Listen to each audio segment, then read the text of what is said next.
Please give Steph a letter grade for his performance last night. Skip, I don't normally do this. I don't normally give A's in a losing effort because I think the ultimate goal is that you need to win. But considering what he did and considering how undermanned that they were, I got to give him an A. Hell, as a matter of fact, since I'm here, I'm going to give him an A+. I don't, Skip, because I don't know what else he could have done.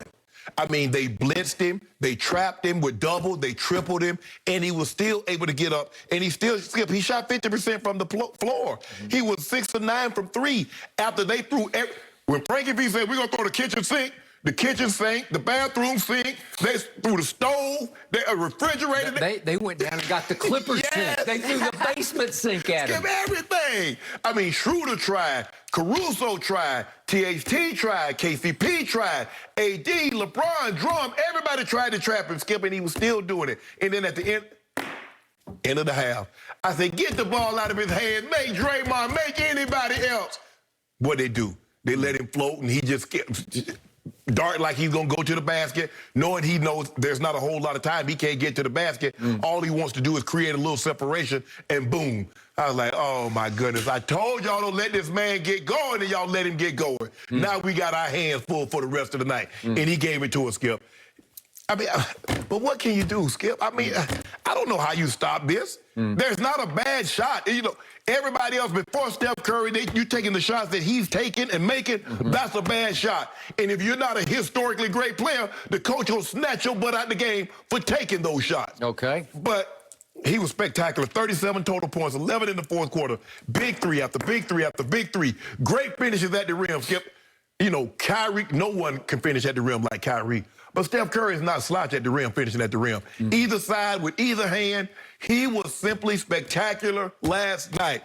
And he was what he was last night and what he's been over the last 35, 40 days, which is sensational. Skip, I gave him an A because I don't really know what else he could have done. A+, you gave. A+. I gave him an A+ because I don't really know what else he could have done to help the Warriors win. 12 of 23, 6 of 9, 7 of 8, and he was a plus four. Everybody else was either minus. Draymond was the only other guy that was above, that had Andrew Wiggins, excuse me, was a +1. Everybody else was either 0 or minus. Steph Curry did all he possibly could to get this win, but he just didn't have enough horses to run along with him. Okay, before I give Steph a letter grade for last night, allow me to say our man Michael Rappaport texted at halftime just after Steph shot what felt like a dagger. If there's such a thing as a dagger at the end of the first half, he shot it and made it, right? Because it put him up 13. And I knew as soon as I saw the text, it was the ultimate jinx text. And I didn't acknowledge it or answer it because you try to let it lay. Because I just immediately, I told Ernestine, the Lakers just won the game because this is the ultimate jinx. It's funny. You cannot do it. It's funny that you say that because when they were up 11-12, guess who was blowing my phone up? Just texting me back and forth. Hey, how you doing? How the family doing? I said, Mike, guess who? Guess what? And I said, Mike, I'm going to call you back after the game. Guess who sent me the voicemail every time I call after the game was over? One Michael Rappaport. I know you were. Because he was requesting to come on our show today because he wanted to rip and slash your Lakers with one of his stand-up routines. And I would have welcomed it. It would have been fun. But it was doomed as soon as he started to prematurely text. You have to let it lay, let it play, let it finish. If it finished, then you got it because it's in the can, That's how he front run. He just texted me, hey, how you doing? Tell Skip I said hello. Okay, you got Skip number. You tell Skip hello. Back to the grade. I did challenge Steph last night. I said he was going to go 2 for 14 because he was going to get triple teamed and he was going to force up shots and force passes. And I dared him because he's had a legacy and a history of coming up even smaller than he is in some of the biggest playoff games he's played. He gift-wrapped LeBron's, how many championships does he have? 4. He gift-wrapped number 3 for LeBron because in games 5, 6, and 7, I dare you to go look it up and look what this man didn't do against your Cleveland Cavaliers at that point in those 3 games because he was abysmal from the field and from 3.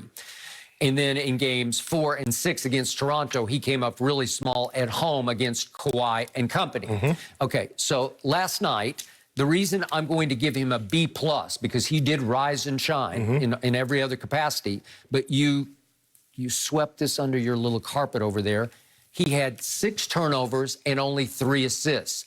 Well, that shocked me because I gave him 10 assists for the game because I thought they were going to make him a passer. Yeah, they just turned him into a passer, and early on they did, but I thought he could do enough damage with his passing to get open looks for whoever. Wiggins had a pretty good game, decent game. He started out hot. Yeah, he did. But the point was, 6 turnovers to only 3 assists is no good. And what happened in the third quarter when you guys turned up the defensive heat?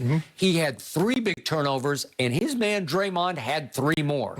So they just unraveled in the third quarter. And as Steve Kerr said, to him, they were unforced errors. It wasn't like the Lakers were just taking the ball out of his hands. Well, KCP did take it out of his hand one time. But the point was, he was just coming unglued. So was Draymond. And I got to tell you, as much as I respect Draymond on defense, he was an offensive liability for them last night. It even came down to the one play where Steph hit him right under the basket, right in the hands with a point-blank little layup dunk, you know. Yeah, he lost it. Muffed it, right? Yeah, Wiggins did the same thing. Wiggins had one that could have put him up. I agree. But, Skip, the thing was, I was hoping they make Steph Curry. Because I said all along, if Kent Bazemore and Poole and Toscano Anderson, if they can hit, take, and make those shots, I can live with it. I just didn't want to see this.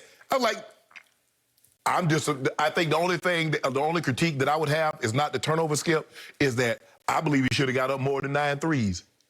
That's what I believe he should. It's just pretty hard to get them up when you're triple team. I don't care. They're chasing him everywhere. They were. They had the big penguin chasing him a bunch of times. And that was the thing, because it's hard, because they and he did a great job of staying out of corners, because he knows if they get him in a corner, he's dead to right, because here come AD, here come Big Penguin, along with one of those guards to trap him. So he did a great job. And guess what? He felt him overplaying. He backdoored. Remember, he got a couple of layups on the back door, Skip. He was just considering, Skip, but you look at the guys that he's playing with. I mean, Kevon Looney had a bunch of rebounds, but Kevon Looney doesn't scare you. I agree. Bazemore doesn't scare you. I told you yesterday, he's the head of the snake, but there's no body. Right. It's just the head. And you look at Skip, I mean, if somebody would have told me, I probably would have bet a good chunk of money, Skip, that he wouldn't get this many points. Okay. He wouldn't get this many points. So I'm going to remind you that when we were breaking down this game over the last 2 days leading up to this game last night, when I would mention all the possible defenders for Steph Curry, you would correct me and say, no, you're leaving out Schroeder, right? Well, I left him out for a reason, because even though there was that stat floating around that nobody in the league had done a better job of holding down Steph than Schroeder had in the 3 games that they met this year, he's not that guy on this guy. No. Because this guy is the guy. He's not only too small, but he overplays everything, and he gambles. He's like the ultimate clue or cornerback who's jumping every route. Yeah. He's jumping everything, trying to gamble, and Steph just eats his lunch. Yes. He dribbles him into foolishness. He makes him look silly because Steph has a great handle. He has better. It's not Kyrie, but it's plenty decent enough to get his shot off. Yeah. And he has underrated Steve Nash-like quickness, where it's in a confined space, he's quicker than you think he is. And by the way, I applaud Steph. You realize this year he's put on about 10 pounds of upper body muscle. He looks good, man. Steph does a great job of starting and stopping, Skip, because he hesitates, and then he'll go right by you and go to the rim. He does. And then when you back up off him, guess what? He steps back and pops that 3 yards. And his release is as quick as you've ever seen it. So I give him high marks. I'm going to go B+, because he made some threes that were spectacular, high degree of difficulty. He had one over LeBron. He had one over AD. I mean, that one right before the end of the half, Skip. I mean, 3 guys are on him, but nobody traps him. They just keep forcing him to his left. Well, you got to trap him. You got to make him give that ball up. Make Draymond. If Draymond hits that 3 at the end of the half, Skip, I can live with that. Anybody else, and I said, let anybody other than Steph beat you. And that's what it came down to, because at the end of the game, Skip, they're like, Steph, you're not really getting this ball. I agree. I don't care. Kent Bazemore, Toscano Anderson, Poole, anybody else. But, Steph, you are not taking this shot. Yet, in the fourth quarter, how did Steph mostly keep them barely afloat? With his 2-point shots. Because his whipped cream shots, they're special, man. Yeah. I agree with Jeff Van Gundy. The most underrated part of his game is everything he can do at the rim with his high spins off the glass. Yeah, I mean, he's shooting the ball high out the rim. I mean, I was like, okay, you shoot this, LeBron gonna get this one. He's like, no, LeBron ain't gonna get this. I mean, it leaves the screen. And he's so good, like I said, Skip, the up and unders. Yeah. He either gonna make the shot or he gonna force you to foul him. I know the kids don't know the Globetrotters, but he could have played for the Globetrotters. Absolutely, absolutely. But Skip, I mean, to do what he did, given the roster that he's playing with, like you said, Draymond didn't really give him anything offensively. Draymond normally gives you about 8 points, Skip. He normally gives you that. Draymond only get what he gave you last night, 2?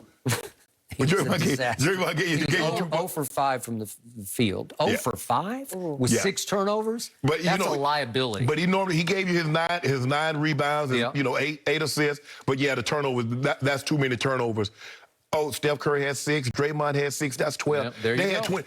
What got them back in the game, Skip, is they had those 15 in the third quarter, in the second half, and they had like 11 to 12 in the third quarter. Yeah. It was 20-11 in turnovers. That's the ball game. And that's normally, the Lakers are normally turnover prone. Yeah. This game was so special, so exciting. But you know who actually needs to